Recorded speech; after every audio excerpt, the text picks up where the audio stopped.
Bismillahirrahmanirrahim. Assalamualaikum warahmatullahi wabarakatuh. Alhamdulillahirabbil alamin wassalatu wassalamu ala rasulil amin wa ala alihi wa ashabihi wa man tamassaka bi sunnatihi ila yaumiddin. Bapak, Ibu dan para ikhwan akhwat rahmati Allah Subhanahu wa taala, alhamdulillah kita masih diberi kemudahan dari Allah Subhanahu wa taala untuk mengerti rangkaian daurah ini. Insyaallah ini adalah sesi yang terakhir dari pembahasan kitab ini, yaitu membahas tentang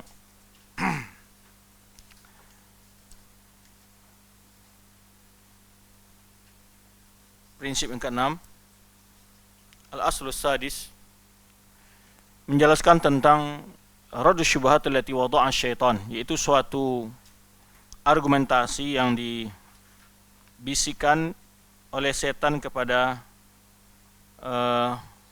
sebagian orang, di mana syubhat itu adalah membuat orang tadi meninggalkan Al-Quran dan Sunnah dan memilih pendapat-pendapat ataupun pandangan-pandangan yang bermacam-macam, suatu argumentasi yang dibisikkan oleh setan kepada orang, yang mana akibatnya dia tidak mau mengambil Al-Quran dan Sunnah dan lebih memilih pendapat-pendapat tokoh-tokoh mereka, para ahli-ahli yang mereka anggap sebagai mampu, berkualitas pendapatnya. Itu mereka dahulukan di atas Al-Quran. Hujahnya adalah, salah satu syubhatnya adalah apa yang maksud argumentasi yang diletakkan oleh setan itu? Anal Quran wa Sunnah la ya'rifuhuma illa mujtahidul mutlaq. Ini salah satu syubhat yang mereka katakan. Mereka caranya untuk menjauhkan para ulama-ulama yang ulama ataupun orang-orang menyembah hawa nafsunya, orang-orang yang cenderung dalam berbuat macam bid'ah dalam agama ini.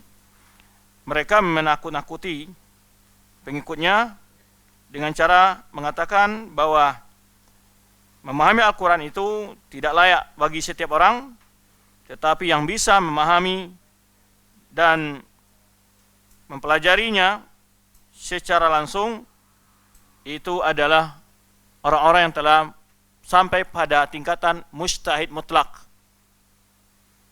Mujtahid mutlak. Kalau dia sudah mujtahid mutlak, kata mereka, maka dia baru berhak menafsirkan, menggali hukum-hukum di dalam Al-Quran ataupun Sunnah Rasulullah SAW.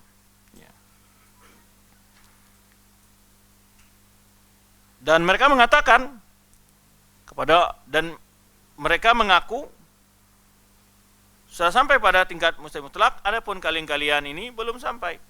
Maka kalian tidak boleh langsung membaca Al-Quran dan memahaminya. Harus melalui orang-orang yang sudah sampai pada mujtahid mutlak. Lalu mujtahid mutlak itu, mereka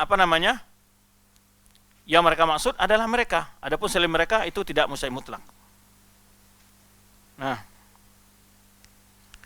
kemudian apa yang disebut mujtahid mutlak? Kita tidak menafikan Al-Quran itu sebenarnya dikatakan oleh Ibnu Abbas ada 4 jenis tafsir. Yang pertama adalah ayat-ayat yang bisa dipahami oleh setiap orang. Tentang perintah larangannya dalam Al-Quran itu jelas. Karena Allah menurunkan Al-Quran ini bukan untuk orang-orang cerdas saja. Dan juga buktinya di tengah-tengah sahabat yang hidup di masa Rasulullah SAW, banyak mereka yang punya ilmu-ilmu yang tidak sampai ilmu-ilmu mereka tidak semua sama sampai pada tingkat mujtahid mutlak. Bukan berarti mereka sampai pada tingkat mujtahid mutlak. Tapi mereka memahami Al-Quran itu. Kemudian ada pemahaman ayat yang butuh kepada orang yang memang ahli dalam bahasa Arab. Jadi orang-orang Arab yang pakar bahasa, dia tahu menafsirkan maksud ayat tersebut. Kemudian ada lagi ayat-ayat yang memang hanya dipahami oleh para ulama rasikhuna fil ilm. Kemudian yang keempat adalah ada tafsir yang tidak dipahami, yang tidak mengerti tentang maknanya, maksudnya, kecuali hanya Allah Subhanahu wa taala.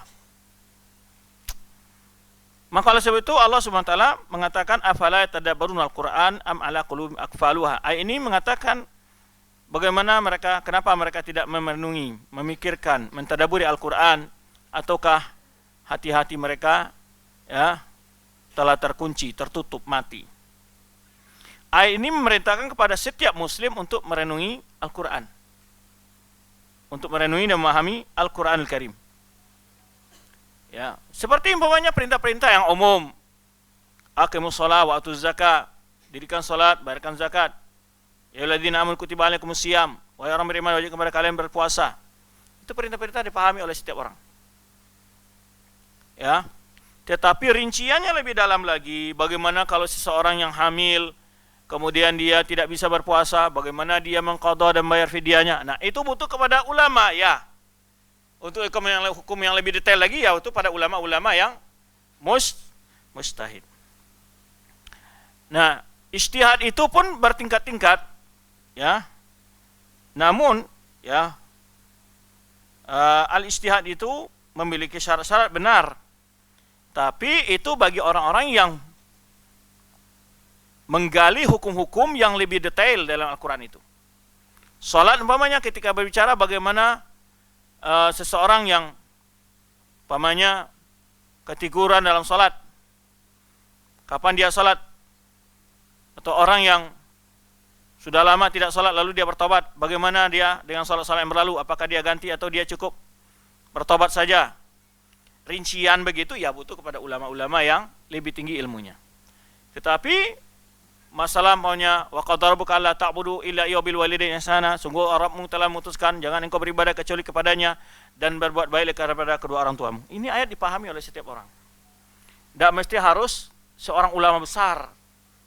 Jadi ada ayat-ayat yang makna dan penjelasannya dipahami dan makan mudah.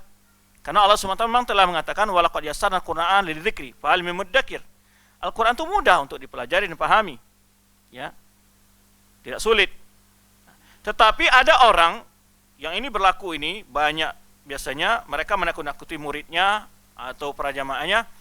Orang yang mengambil Al-Quran sebagai dalil utama langsung ataupun hadis-hadis Nabi, kata mereka bisa gila atau bisa sesat. Sebetulnya ya kita katakan tadi memang ada perkara-perkara yang itu butuh kepada ahli ilmu untuk menafsirkannya secara rinci. Namun ada masalah-masalah yang global, yang umum itu diketahui oleh setiap orang, tafsir dan penjelasannya. Tapi mereka kesalahan di sini adalah menjadikan bahwa tidak boleh sama sekali kamu membaca Al-Quran, hadis itu membacanya menaanya. Sebetulnya yang mereka takutkan adalah nanti murid-muridnya ataupun jamaahnya mengetahui kesalahan-kesalahan pendapat dari guru mereka, sehingga nanti membuat murid mereka tidak simpatik, tidak taklid kepada mereka. Cara mereka untuk mengikat muridnya, ditakuti begitu. Maka mereka buat semacam apa? Taklid begitu. Ya. Mereka buat semacam cara supaya orang taklid kepada mereka. Taib. Kemudian al-ijtihad pun ya bertingkat-tingkat. Ada ijtihad mutlak. Nah, bagi mereka tidak boleh memahami Al-Quran itu kecuali orang sudah sampai pada tingkatan mustahid mutlak. Sedangkan ijtihad itu dijelaskan para ulama kita itu bertingkat-tingkat. Para ulama menjelaskan ada ijtihad mutlak, ada mustahid mutlak, ada mustahid fil madhab atau mustahid dalam masalah yang tertentu. Ya. Maka Syekh Utsaimin menjelaskan al-ijtihad yatajazza fa yakunu fi babin wahid min abwabil ilm. Di mana ijtihad itu terbagi-bagi tingkatannya, boleh saja dalam urusan ilmu tertentu atau dalam masalah tertentu. Yang penting ya yang mustahid itu mengeluarkan usahanya semaksimal mungkin untuk mengenal kebenaran. Ya. Sumayahkum madzhar lahu. Kemudian dia baru berpendapat menjelaskan sesuai apa yang dia pahami dari dalil itu. Jika dia mendapat dia betul ijtihadnya, maka dia mendapat 2 pahala. Jika dia tersalah, maka dia mendapat 1 pahala. Taib. Adapun masalah taklid, maka taklid itu juga dijelaskan para ulama kita. Ya. Masalah taklid umpamanya, ya. Ada hal yang dijelaskan taklid dalam 2 tingkatan atau 2 kondisi. Ya. Karena Allah Subhanahu wa taala menyebutkan fas'alu ahla dzikri in kuntum la ta'lamun. Bertanyalah kepada para ulama jika kamu tidak tahu. Oleh sebab itu, ulama menjelaskan kondisi taklid itu bagaikan ya seperti membolehkan makan bangkai. Artinya bila butuh, terdesak boleh dia bertaklid. Namun Syekh Utsaimin menjelaskan ada 2 tempat taklid itu boleh. Pertama, yakunu muqallid amiyan. Orang yang taklid itu dia orang awam sekali. Nah, la yastati'u ma'rifatal hukm bi nafsi. Taklid disebut adalah dalam definisi ulama tiba'ul ghair ya bi ghairi dalil atau bi ghairi ma'rifati dalilihi. Ibaratnya seperti kerbau yang diberi kekangan. Itu definisi taklid. Dia tidak bisa kecuali patuh kepada orang yang telah mengikat hidungnya gitu. Kerbau yang telah diikat hidungnya. Taklid, ya. Nah, yaitu mengikuti pendapat tanpa mengetahui dalilnya. Ini taklid. Dibolehkan bagi orang awam, ya, yang dia tidak mungkin untuk mengenal dengan sendirinya dalil-dalil itu. Maka di sini baru wajib dia taklid. Ya. Namun siapa yang menjadi taklidnya di sini? Sesuai dengan dalil tadi, fas'alu ahla dzikri in kuntum la ta'lamun. Tanyalah ulama jika kalian tidak tahu, yaitu dia mencari ulama yang paling afdal, yang ilmunya, yang paling tinggi ilmunya, yang paling wara'. Ya. Itu kalau seorang awam yang sama sekali dia tidak punya ilmu. Yang kedua adalah seseorang yang punya ilmu. Dia boleh beristihad dalam kondisi dia terjepit. Maksudnya masalahnya sedang terjadi dan dia tidak memungkinkan untuk membahas masalah itu, kembali membaca buku dan segala macam. Maka dia boleh bertanya kepada seorang alim dan dia mentaklid atau mengambil sebuah pendapat dengan taklid pendapat tersebut. Jadi oleh sebab taklid itu ada 2, amun wa khasun. Namun yang menjadi masalah bagi ulama adalah orang yang melazimkan dirinya dengan mazhab tertentu, yang mana dia mengatakan dia tidak boleh keluar walau sedikit pun dari pendapat ulama mazhab. Ini yang dicela oleh para ulama. Ya, melazimkan untuk mengikuti pendapat satu mazhab. Tidak boleh. Walaupun pendapat itu menyalahi dalil-dalil yang kuat, lalu tetap aja berpegang. Itu yang dicela. Nah. Kemudian, ya, adapun taklid yang dalam kedua kondisi tadi, orang awam. Tetapi ulama membagikan sebetulnya ada 3 tingkatan. Pertama, mujtahid. Mujtahid ini ada berapa tingkatan tadi? Mujtahid mutlak, mujtahid dalam mazhab tertentu dari mazhab fikih atau dalam masalah tertentu dari masalah ilmu. Kemudian taklid juga ada 2. Tadi taklid bagi orang awam yang dia tidak bisa membaca masalah agama sama sekali. Ya, dia bertanya dalam masalah-masalah kepada orang yang dia percaya ilmunya. Cuman yang lebih mulia adalah disebut dengan muttabi'. Muttabi' itu adalah bertanya kepada orang alim dengan sekaligus meminta penjelasan dalilnya. Itu namanya muttabi'. Ya, yaitu bertanya dan sekaligus meminta penjelasan dalil. Kalau muqallid enggak, dia hanya mengambil pendapat tanpa harus tahu dalilnya. Nah, kenapa ini terjadi? Padahal Allah SWT menyebutkan yang perlu kita ikuti bukan pendapat per orang, tapi yang kita ikuti adalah apa yang turun Allah kepada Rasulnya. Dan tidak ada seorang pun yang mutlak kata-katanya untuk kita ambil kecuali Rasulullah SAW. Maka oleh itu disebutkan oleh Imam Malik, kullun yu'khadhu min qawli wa yuradu ila sahibi hadzal qabr aw ila Nabi SAW. Tidak ada seorang pun yang berhak semua pendapat dan perkataan yang untuk kita terima kecuali Rasulullah SAW. Nah, sekarang kita lihat ada orang melazimkan kepada muridnya pendapat-pendapatnya atau mazhabnya, kalau keluar dari pendapat itu dianggap sudah sesat. Ini yang dicelah, membuat orang ta'assub dengan pendapatnya. Dan samping itu dia melarang murid-muridnya untuk mencoba mengenal dalil. Dengan apa doktrinnya? Jangan coba-coba kamu membaca Al-Quran dengan sendirinya, mengamal Al-Quran sendirinya, hadis-hadis Nabi SAW. Nanti kamu bisa gila. Itu banyak di daerah-daerah yang masih kuat. Tarbiyah sufianya, muqallidahnya banyak sekali itu. Jadi mereka itu tidak pernah membaca Al-Quran, tidak mau membaca hadis Nabi SAW. Takut nanti kufur atau segala macam, gila semacam. Ditakut-takuti begitu. Sehingga pendapat-pendapat gurunya yang melenceng, yang itu tidak kebongkar. Itu diantara yang mereka lakukan sebetulnya, menutupi ijtihad dia yang tidak punya dasar dan dalil. Maka oleh sebab itu sekarang ketika menyebar dakwah sunnah di dalam majelis-majelis, selalu ustaz-ustaznya menyebutkan dalil dalam sebuah pendapat. Nah, terjadi di banyak tempat apabila jamaah sudah biasa terdengar minta dalil, biasanya langsung dicap, pokoknya kalau ustadznya biasanya adalah milik jamaahnya taklid, ketika jamaah mana ini apa dalilnya ustadz? Dia sebut ini kamu sudah kena virus Wahabi. Pasti mereka cap seperti itu. Karena apa? Karena kita mendidik jamaah kita itu adalah ya tidak asal menerima, tapi harus tahu dengan dalil. Dan kita juga setiap hukum, setiap apa yang kita sampaikan harus ada dalilnya. Gitu. Bukan pendapat kita, bukan pendapat keputusan ormas atau keputusan apapun, enggak. Nah, ini yang sekarang ini membuat gerah para orang-orang yang berdakwah tanpa ilmu, orang-orang yang biasa berdakwah dengan doktrin-doktrin seperti yang kita katakan. Jangan coba-coba baca hadis Nabi sendiri. Jangan coba-coba baca Al-Quran sendiri. Kamu gila. Tujuannya adalah untuk menutupi berbagai pendapat, pemahaman ya dia selama ini sampai kepada jamaah. Kalau sampai jamaahnya tahu dalil dan ini, wah ini gak benar pendapat-pendapat selama ini. Ini banyak di daerah-daerah ya yang mereka itu mendoktrin murid-muridnya begitu. Sehingga murid-muridnya taklid kepada gurunya. Tidak mau bergeser sepun dari pendapat gurunya itu. Walaupun pendapat gurunya itu bertentangan dengan Al-Quran dan Sunnah Sahih. Nah, ini masalahnya yang disebutkan oleh Syekh. Padahal ayat sekian banyak menyuruh mengikuti kita apa yang Allah turunkan dalam Al-Quran. Demikian pula hadis Rasulullah SAW mengikuti apa yang dibawa oleh Rasulullah SAW. Ya. Ini yang ingin beliau jelaskan. Salah satu masalah yang terdapat dengan masyarakat. Artinya ingin beliau sampaikan adalah dalam beragama itu kamu jangan taklid buta.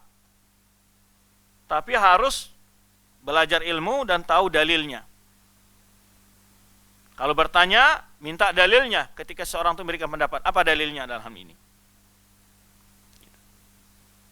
Karena banyak sekarang ini orang membuat sebuah pendapat-pendapat yang dia tidak punya dasar sama sekali dalam menjelaskan pendapat itu. Atau dia logikakan, atau dia kiaskan, ya, atau kata gurunya, atau katanya banyak kadang-kadang. Ini yang ingin beliau jelaskan. Kemudian dia buat syarat untuk mujtahid mutlak tadi. Kata Syekh di sini, ya, wal mustahid huwal mausuf bi kadza wa kadza. Kemudian dia sebut ciri orang-orang mustahid itu begini-begini nih. Ya, dia buat seperti itu. Ini cara-cara ini agar membuat muridnya taklid dan fanatik kepada dia. Antum lihat. Di dalam panduan buku-buku salat tahajud yang biasa diajarkan di kelompok-kelompok yang penuh dengan acara-acara bid'ah itu biasanya apa yang diajarkan? Kalau salat tahajud itu disebutkan harus baca ayat ini, surat ini. Gitu kan? Ya, sampai salah satu yang sering disebutkan itu kalau salat duha baca surat Wadduha. Gitu kata mereka. Padahal nggak ada di situ sunnahnya. Surat duha itu yang sering dibaca Rasulullah ayat Qul ya kafirun dan Qul ahad.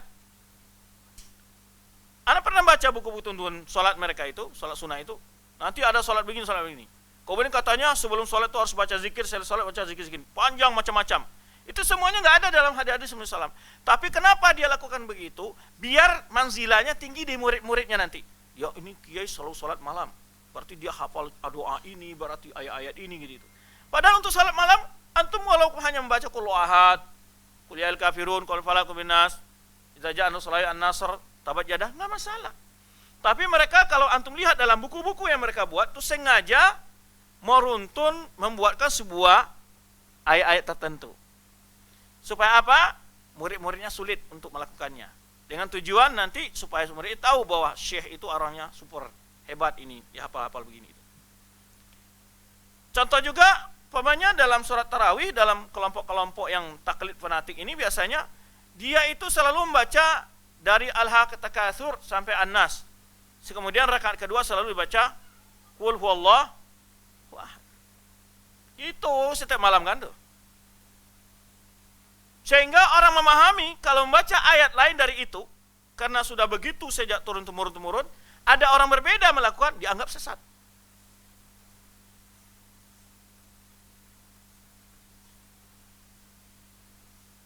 Jadi itu fakta yang banyak di tengah masyarakat kita. Nah tujuannya begitu itu. Zikir maunya, habis sholat banyak ini baca-baca macam-macam, ya kan? Padahal gampang, tidak sulit. Itu. Ditambah-tambahlah bermacam-macam doa semacam dibuat-buat oleh mereka. Nah ini sebetul faktanya yang harus kita perbaiki tengah masyarakat. Kemudian dibuat syarat-syarat kata beliau yang mungkin tidak terdapat secara sempurna, mungkin enggak terdapat pada Umar dan Abu Bakar dan Umar kata beliau. Supaya orang tidak sampai kepada syarat itu. Ya. Kalau tidak ada yang sampai ke sana, yang sampai itu hanya dia, berarti orang harus taklid kepada dia. Fa in lam yakun insan kadzali falyu'rid anhuma. Jika tidak memiliki syarat-syarat ijtihad yang telah ditetapkan sendiri oleh mereka buat-buat padahal itu enggak ada dalil-dalilnya, ya, maka seseorang harus berpaling dari memahami Al-Quran dan Sunnah, ya, la syakka wa la iskala fi. Wa man talaba huna minhuma. Nah, kalau ada orang mencoba memahami Al-Quran yang belum sampai pada tingkat mustahid mutlak, menurut mereka apa? Imma zindik, imma banyun. Dia katakan imma orang zindik dia nanti, ya, sesat atau orang gila. Karena kata mereka begitu sulit memahami keduanya, Al-Quran dan Sunnah itu. Tadi sudah kita katakan masalah agama ini betul. Ya, ada masalah-masalah yang pelit, yang detail itu hanya bisa dikuasai para ulama. Ada masalah-masalah yang umum, ya, sama seperti ilmu kesehatan. Sekarang kalau ada orang pusing, ya, tetangga-tetangganya tukang sapu pun tahu. Coba aja beli Panadol. Kalau ada luka, beli betadine. Kan ada obat-obat yang diketahui maklumat. Ya. Tapi kalau ada orang pusing sudah minum Panadol terus-terusan 3 hari itu nggak bisa lagi dengan Panadol lagi, harus diperiksa ke dokter. Jadi ada obat resep atau apa yang diketahui oleh seorang umum, obat-obat itu kan gitu, pasaran diketahui oleh banyak orang banyak. Namun ada obat yang itu diketahui hanya orang apoteker atau dokter, kan gitu. Kemudian dokter pun ada yang diketahui hanya orang lebih ahli lagi. Kalau masalah hal berhubungan dengan kandungan, ya ke dokter kandungan, dengan kulit ke dokter kulit, begitu. Agama juga begitu, ada masalahnya yang umum ketahui oleh orang. Pas sholat sehari 5 kali, itu tahu semua orang.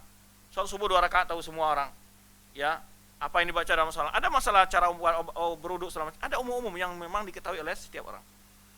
Namun ada masalah-masalah yang butuh kepada orang lebih tinggi ilmunya, dan lebih tinggi lagi ilmunya begitu. Ya. Kalau mereka enggak menjadikan semua masalah itu adalah masalah yang tidak mungkin dipelajari dan tidak mungkin dipahami kecuali melalui taklid tadi, gurunya itu, mustahil mutlak kata mereka. Baik. Fa subhanallah wa bihamdi kam bayana Allah subhanahu syar'a wa qadar. Kata beliau betapa suci Allah, betapa banyaknya Allah telah menjelaskan secara syar'i dan takdirnya dalam masalah-masalah seperti ini, khalqan wa amran, ya, ciptaan dan perintahnya, fi raddi hadhihi syubhah mal'unah, dalam membantah syubhat-syubhat yang sesat ini.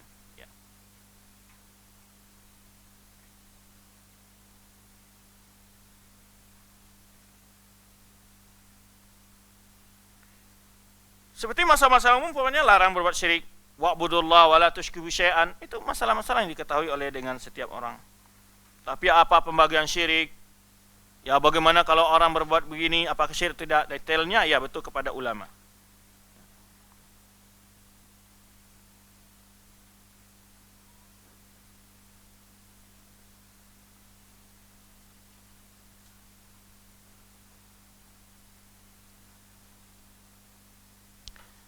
Buktinya ayat-ayat yang menyuruh agar kita memahami Al-Quran, membaca Al-Quran. Tadi yang sudah kita sebutkan dalam surah An-Nisa ayat 82. Afala yatadabbaruna Al-Quran, ya, walau kana min indi ghairillahi wajadu fihi ikhtilafan katsira. Tidakkah mereka mentadabburi Al-Quran? Dalam ayat lain surat Muhammad ayat 24, Afala tadabbarun al-Qur'an am ala qulubihim aqfaluha? Tidakkah mereka merenungi dan memahami Al-Qur'an ataukah hati mereka telah tertutup? Kemudian ya, firman Allah yang lain, kitabun anzalnahu ilaika mubarakun liyadabbaru ayatih. Ya, kitab yang kami turunkan kepada engkau adalah penuh dengan berkah agar mereka merenungi ayat-ayatnya. Waliyatadzakara ulul albab, agar mendapat pelajaran orang yang memiliki fikiran. Taib. Kemudian juga inna fi dzalika la ayatin liqaumin yaqilun. Sungguhnya pada hal yang demikian itu dapat ciri tanda kebesaran Allah, tanda kebesaran Allah bagi orang-orang yang berfikir. Ini ayat-ayat umum semuanya. Ya, banyak sekali ayat-ayat yang umum bisa diketahui tanpa perlu ya, artinya tentu yang dipelajari dulu bahasa Arab segala macam. Ya. Tapi harus sampai pada mustahid mutlak tidak. Itu. Kalau dia menetapkan sebuah syarat harus sampai pada mustahid mutlak. Kalau tidak boleh mencoba menafsirkan atau memahami hadis Nabi SAW. Baik. Di antara dalil yakin Allah aksaran la ya'lamun, tapi kebanyakan mereka manusia tidak tahu tentang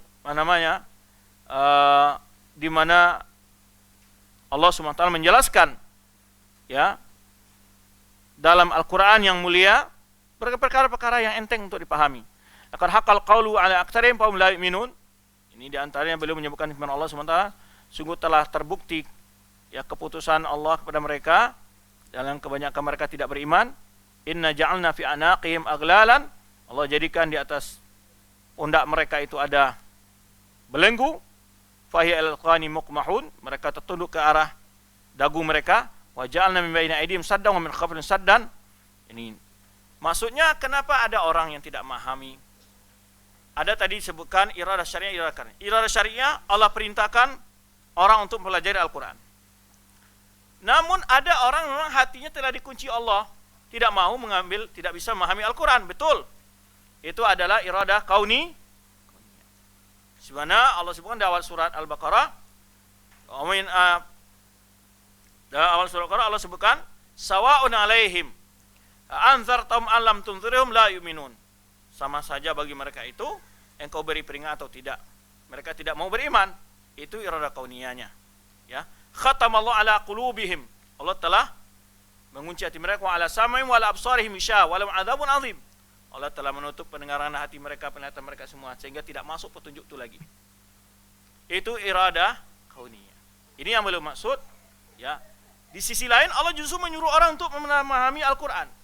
Di sisi lain Allah menjelaskan ada orang yang tidak bisa memahami Al-Quran sekali. Khatamal ala quluhim wa ala sam'ihim wa ala absarihim gishawa wa lahum adzabun azim. Itu takdir Allah secara kauni.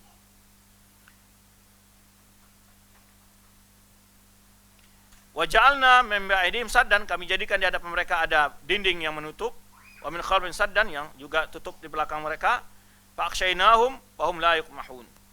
Fahum la yubsirun, fa'akhshaynahum fahum la yubsirun, sehingga mereka tidak bisa melihat.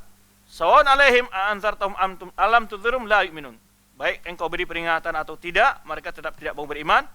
Innama tunziru man ittaba'a dzikra wa khasyar rahman bil ghaib, sungguhnya yang mampu engkau beri peringatan orang yang mau mengikuti Al-Quran dan takut kepada Allah ya dengan sendirian.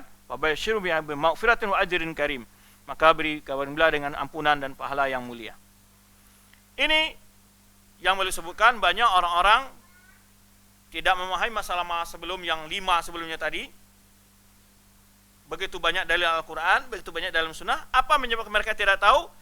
Yaitu salah satu syubhat, salah satu argumentasi yang dibuat oleh setan untuk orang lari dari Al-Quran dan sunnah. Apa itu? Jangan coba-coba memahami Al-Quran dan sunnah ya, nanti kamu sebelum sampai pada tingkat mustahid mutlak ya, kamu bisa gila dan kamu bisa sesat. Itu yang mereka katakan. Lalu beliau jelaskan, padahal Allah SWT tidak memilah-milih. Bukan Al-Quran itu bukan diturunkan untuk orang cerdas. Buktinya banyak orang-orang yang bodoh-bodoh di zaman jahiliyah pun bisa beriman dengan Al-Quran dan memahami Al-Quran. Tetapi memang pemahaman Al-Quran itu sebenarnya kata Ali bin Thalib ketika ditanya, apakah Nabi SAW memberikan kepada kalian satu yang khusus selain manusia yang lain, sahabat yang lain? Kata Rasul, tidak ada kecuali ilmu yang Allah beri kepada seorang tentang memahami kitabnya. Ya, bertingkat-tingkat pemahaman Al-Quran itu. Pemahaman ilmu tentang Al-Quran ya berbeda-beda. Tapi berarti yang bisa memahami itu hanyalah orang-orang yang sudah memiliki syarat-syarat mengenai mustahid mutlak. Di sini kekeliruannya. Karena mereka buat syarat-syarat tertentu, kalau belum mustahil mutlak menurut mereka belum boleh mencoba-coba memahami Al-Quran, ya, mentadabburi Al-Quran. Di sini letak salahnya. Tapi betul kalau Al-Quran itu memang bertingkat-tingkat pemahamannya.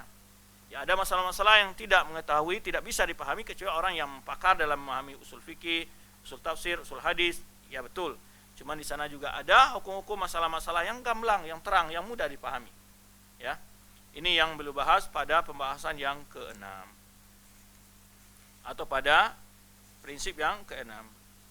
Dan alhamdulillah itulah akhir dari pembahasan kitab sunnah. Akhiruhu walhamdulillahirabbil alamin. Ya. Selesai pembahasan kitab usul sittah ini. Artinya di sini belum menjelaskan ada orang-orang yang mencoba untuk menakut-nakuti orang dalam pencari Al-Quran Sunnah dengan alasan karena dia belum sebagai ulama besar, belum sampai pada tingkat mujtahid mutlak.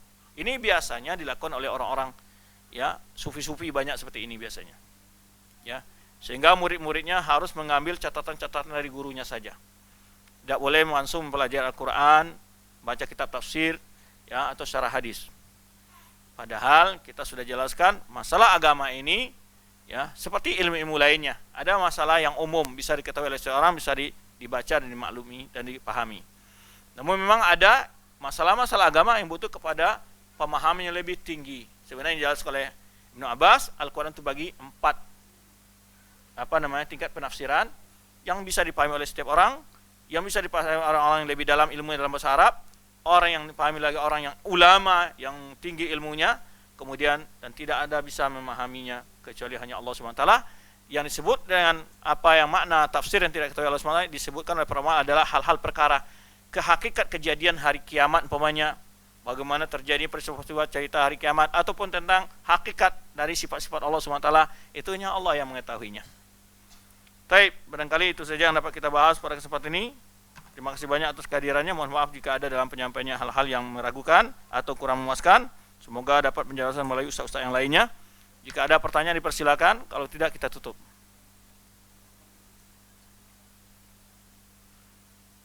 Silakan. Ada siapa yang ya?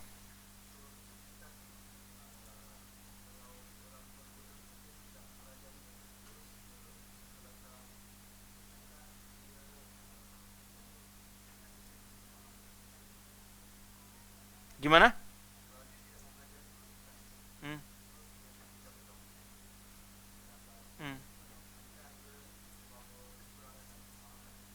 Enggak mesti. Tidak mesti.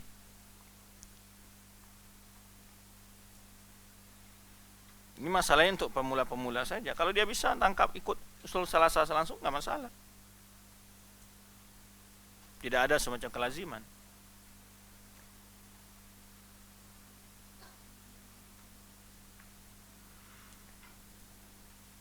Silakan jika ada yang bertanya, kalau tidak kita tutup.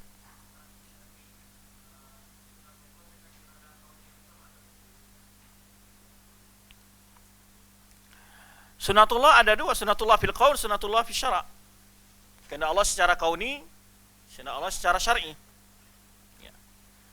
Sunatullah fil anbiya, Allah menolong para hambanya, para anbiya, orang beriman, itu sunatullah syar'iyah. Ya. Sunatullah kauniyan, seperti umpamanya kalau air itu mengalirnya tempat yang rendah, kalau barang-barang dilemparkan ke atas, jatuhnya ke bawah. Sunatullah fil kauniyah. Ya, irada rasa kauniyah.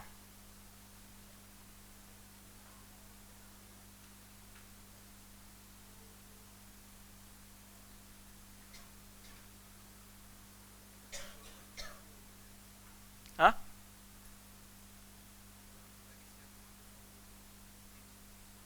Hah?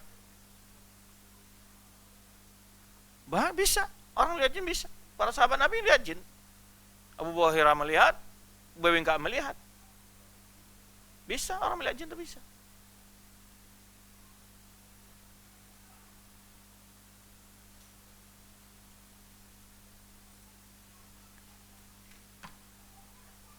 Jin itu bisa dilihat ketika dia mau melihatkan diri kepada manusia.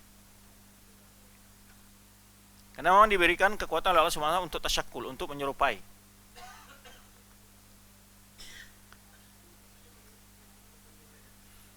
Ya. Kalau bentuk aslinya ada, itu seperti yang dilihat oleh Ubay bin Ka'ab, dia mirip seperti anak remaja muda, tetapi dia memiliki bulu seperti kakinya seperti kaki anjing begitu.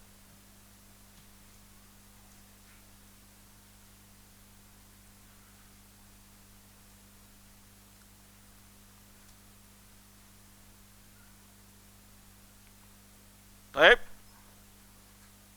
Kalau tidak kita tutup.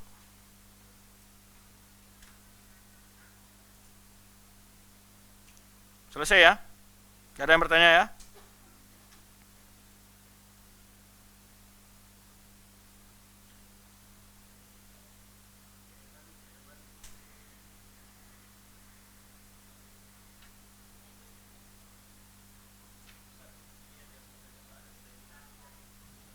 Hah? Ya kalau bisa dijawab, kalau enggak ya enggak dijawab.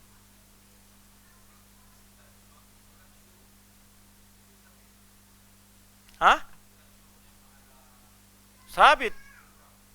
Iya. Di masjid karena disebutkan ya waqafi musalatihi. Tetap tempat salatnya menunggu terbitnya matahari di masjid. Gitu.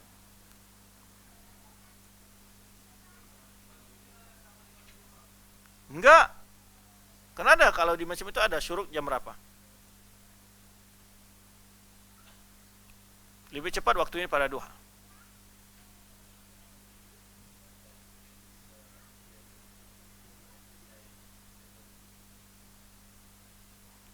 Enggak ada yang bertanya.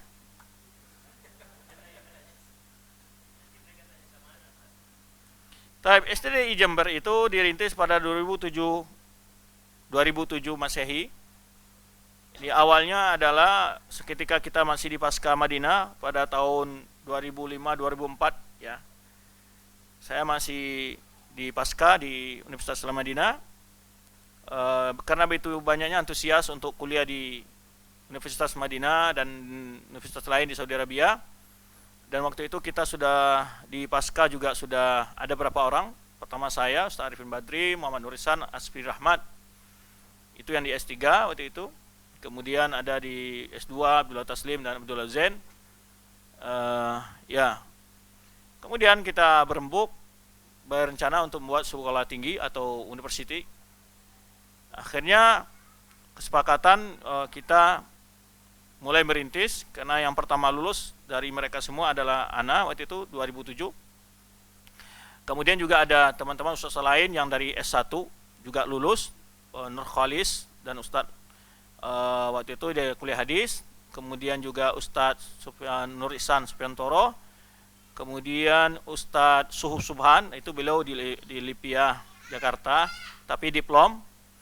Nah, waktu itu rencana pertamanya adalah akan dibuat di Yogyakarta. Namun karena sebelum kejadian kita pulang itu terjadinya peledakan WTC 11 September ya. Nah, setelah itu terjadi permasalahan dunia dan adanya semacam peraturan-peraturan menyulitkan untuk mendapatkan sumbangan dari luar negeri, dan juga orang-orang Saudi dibatasi untuk memberikan sumbangan ke luar negeri. Akhir rencana di Yogyakarta itu dibatalkan, tidak jadi. Nah, dana yang mau kita pakai untuk membeli wakaf, untuk membeli tanah di Yogyakarta tidak bisa ditransfer atau tidak donaturnya tidak bersedia. Kemudian ada di Jember itu bekas dari pondok pesantren yang luasnya 4.000 meter, cuman ada lokal 12 lokal dan asrama ada 4 ruangan dan rumah guru ada 4 buah. Dari 2007 setelah saya pulang, berapa bulan saya ditinggal di Bukhari 1 bulan, kemudian Yogyakarta 1 bulan, di Bimbas 1 bulan, kemudian saya berangkat ke Jember dengan berapa orang ustadz, 4 orang itu merintis sekolah itu.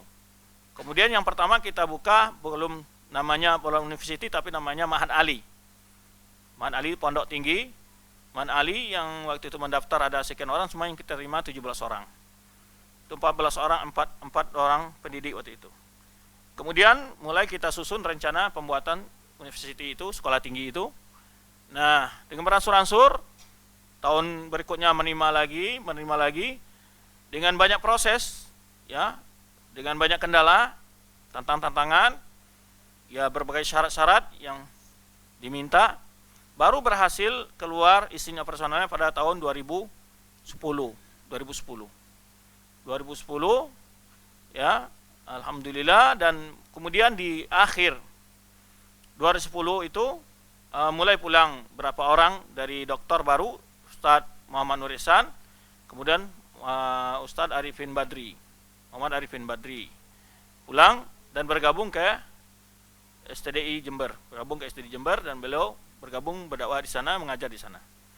Dan kemudian juga berikutnya bergabung lagi, ada yang tamat S1 juga, seperti Ustadz Yasir, ya, yang tidak melanjutkan S2-nya, dan juga berapa yang lainnya, ada Ustadz Daniel dari Padang juga, dan berjalan terus. Dan juga 2 orang dari Lipia, waktu itu ada Muhsan dan juga seorang Ustadz lain, saya lupa namanya, dari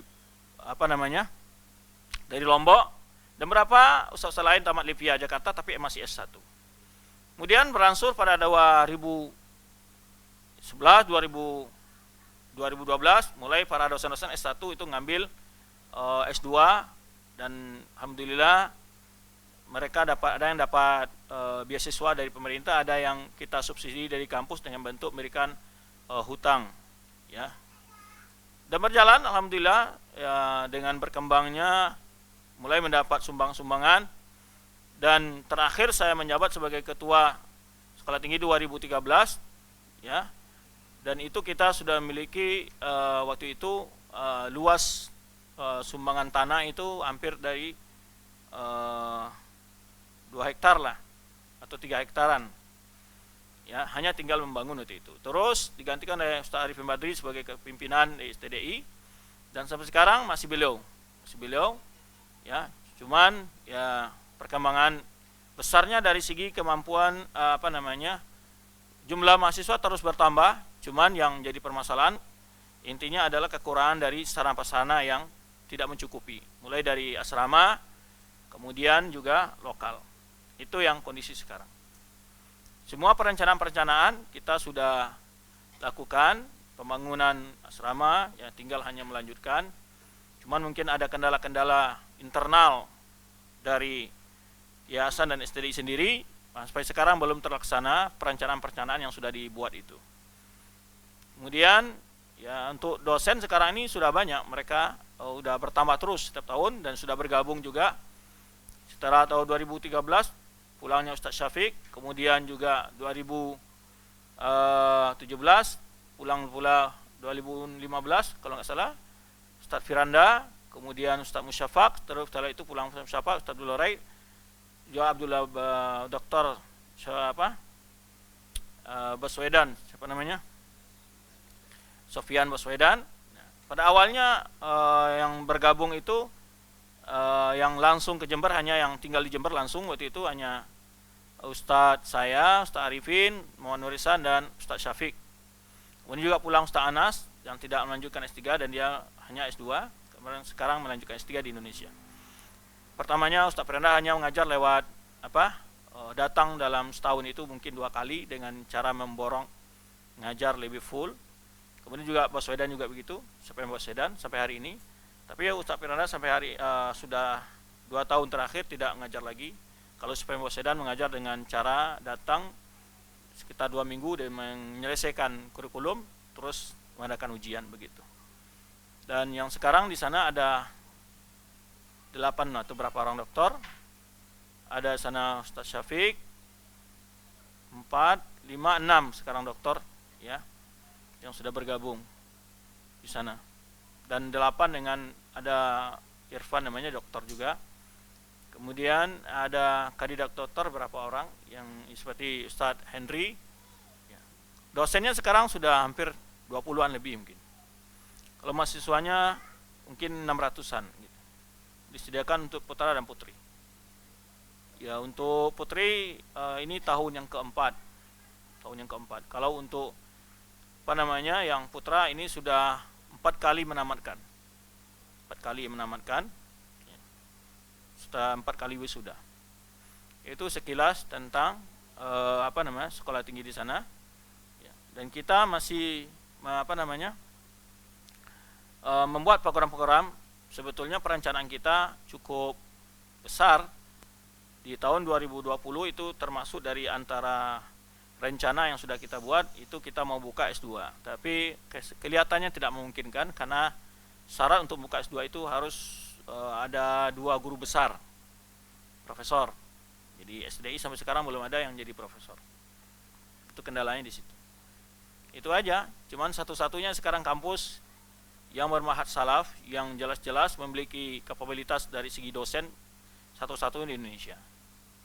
Yang pengajarnya adalah boleh dikatakan 99% semuanya lulusan Universitas Saudi Arabia. Taib, itu sekilas. Dan mahasiswanya pernah ada anak mahasiswa di sini, Firdaus namanya. Mungkin ada yang tahu Firdaus, pernah kuliah di sana, anak Malaysia. Ada berapa orang anak Malaysia dulu kuliah di sana. Juga pernah anak mahasiswa Singapura. Kemudian di antara yang mahasiswi putri juga ada dari Kamboja. Ya. Kalau di Indonesia hampir semua pulau di Indonesia ada mahasiswanya.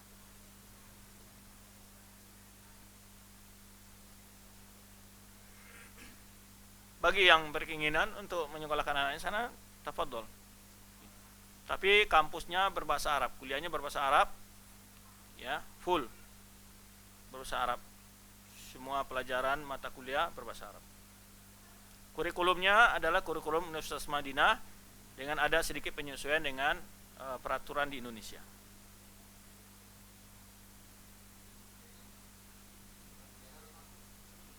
Hah?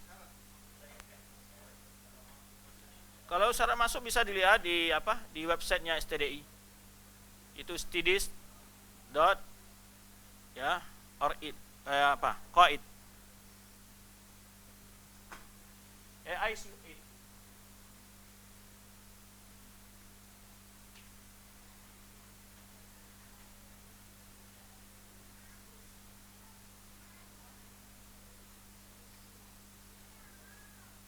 Ini websitenya.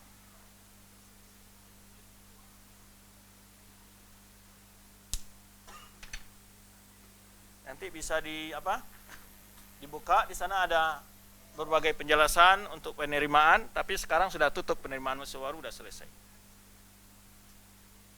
Di sana akan terdapat informasi biayanya, waktu pendaftaran semuanya. Studis.ic dan .id.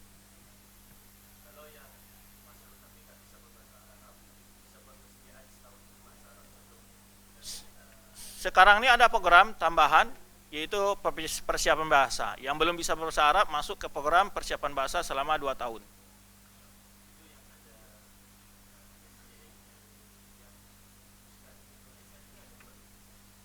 Ada, tapi dia tidak resmi.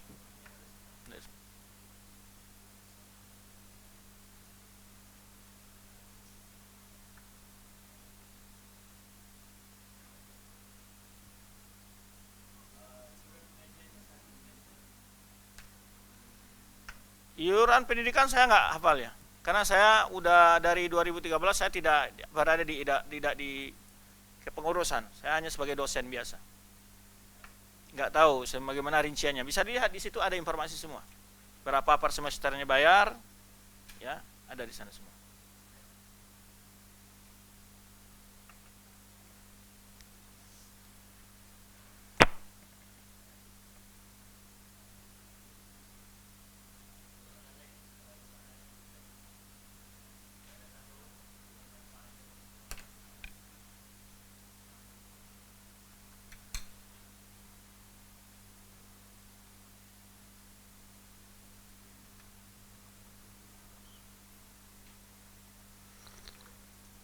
Kalau di sini buka university harus lewat mufti juga. Hah? Lu bisa buka university di sini.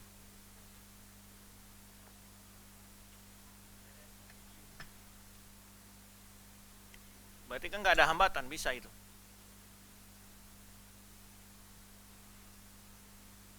Sekolah dulu di Indonesia, sini apa syaratnya? Mungkin university harus master kan? Minimal master. Kalau Indonesia tuh untuk jadi dosen mesti S2.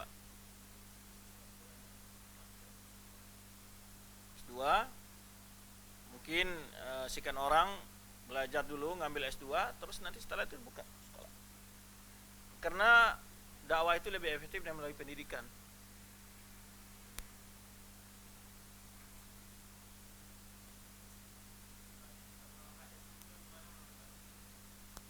Itu mah kajian-kajian lewat online.